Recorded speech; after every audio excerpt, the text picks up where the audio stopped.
ख़बर है जामशोर में तव्हां सां शेयर कयूं पिया नाज़रीन त जामशोर में म्यूनिसिपल कमेटीअ जी नाअहलीअ सबबि ॻाढ़ो घोट ईदगाह ग्राउंड गंदगीअ जे वर चढ़ी वियो आहे।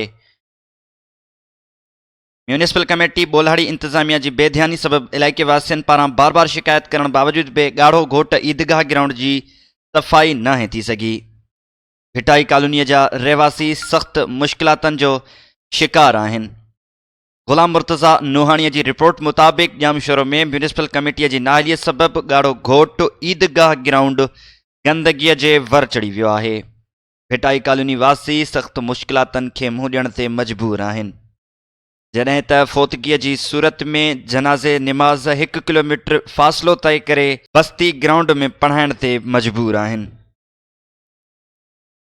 इलाइक़े वासियुनि तरफ़ां मुतालबो कयो वियो आहे त ॻाढ़ो घोट ईदगाह ग्राउंड तां गंदगी ख़तमु कराए इलाइक़े वासियुनि खे परेशानियुनि मां जिंद आजी कराई वञे।